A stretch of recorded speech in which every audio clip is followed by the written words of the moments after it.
Vice President Yemi Osinbajo has openly disagreed with President Muhammadu Buhari on the need to cede police establishment powers to state governments. Mr. Osinbajo said he had been a long-standing proponent of state police and, in fact, found the current federally structured police system largely ineffective. I have argued in favor of state police for the simple reason that policing is a local function, Mr. Osinbajo said in a response to former Vice President Atiku Abubakar Tuesday.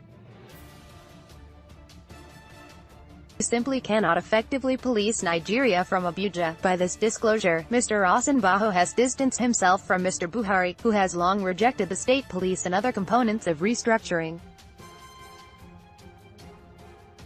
The president believes there are no sound economic bases on which establishment of state police could be affixed, saying most Nigerian states are not financially upright to sustain internal police system. How many states are able to pay their workers in time? And you add the police to them. People should look at this matter very well. You cannot just give someone guns and ammunition, train him and refuse to pay him. You know what will eventually happen, Mr. Buhari told The Voice of America in early May. Mr. Osinbajo has been sparring with Mr. Abubakar, who is now seeking the presidential ticket of opposition People's Democratic Party to unseat Mr. Osinbajo and Mr. Buhari in 2019, over the perennial conversation around Nigeria's current sovereign structure, which some have criticized as unfair, exploitative and unworkable. The arguments, which come as political activities for 2019 general election heat up, highlight the topical influence the restructuring agenda may have on the campaign trail. Like most other functions of the federation, Nigeria's constitution accords exclusive control of the police to the central government. The need to dismantle this controversial arrangement is amongst the key fabrics of restructuring, and often at the heart of the debate, alongside resource control. But while calls for restructuring have grown in recent years, debates over the essence of the cause have seen citizens draw divergent conclusions, and proponents are often dismissed as demonstrating dishonesty, shallowness or outright confusion. But Mr. Abubakar, perhaps the most visible campaigner for a restructured Nigeria today, insists he has clearly defined what constitutes restructuring, accusing his detractors of deliberately muddling up his position for political gains. In yet another response to Mr. Osinbajo as part of the debate on Premium Times this afternoon, Mr. Abubakar outlined 6 fundamental elements that define his restructuring Nigeria argument: devolution of powers and resources to the states, matching grants from the federal government to the states to help them grow their internally generated revenue position, the privatization of unviable federal government-owned assets, a truly free market economy driven by the laws of demand and supply, replacing state of origin with state of residence, and passing the PIGD so that our oil and gas sector will run as a business with minimal governmental interference. He noted that he had long held this position, accusing Mr. Osinbajo of being mischievous when the vice president accused him of being, understandably, vague. I am hard-pressed to see how these clear and specific ideas can be described as vague, Mr. Abubakar said. One would have thought that if anything is vague, it would be the idea of geographic restructuring, whose meaning is hanging in the air. 2019 presidential aspirant and former vice president, Abubakar Atiku. Mr. Osinbajo sparked the debate when he addressed a gathering in the United States last week, during which he commented on restructuring Nigeria.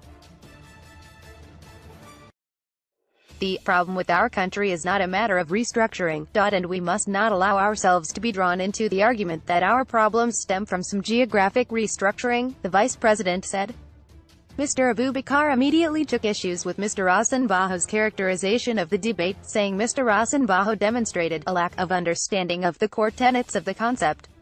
But in his rebuttal, which the vice president's office sent to Premium Times Tuesday, Mr. Osinbajo touted himself as a long-standing advocate of restructuring, buttressing his claim with a slew of comments and actions he had been involved in the past.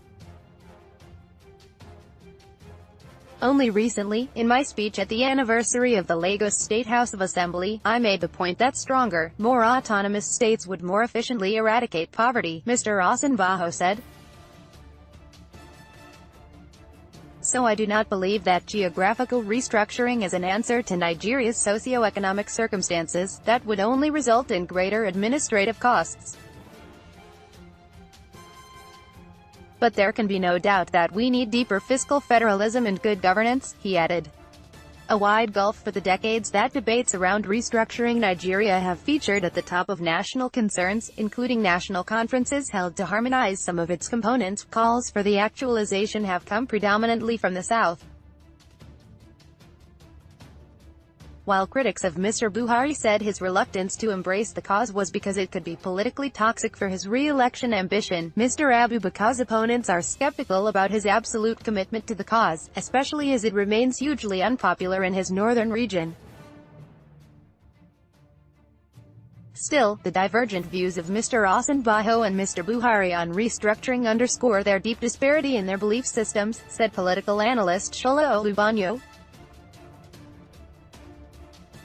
They have always been different, Mr. Olubanyo told Premium Times Tuesday afternoon.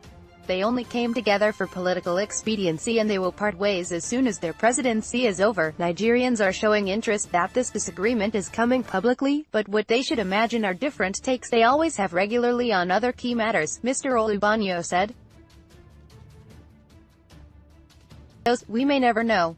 The analyst saw the raging arguments between Mr. Osinbajo and Mr. Abubakar as a plus for the 2019 elections. Still, it is a breakaway from the flimsy discussions that we have been seeing for too long, but I would appeal to that all parties to be sincere in their agenda for Nigerians, he said.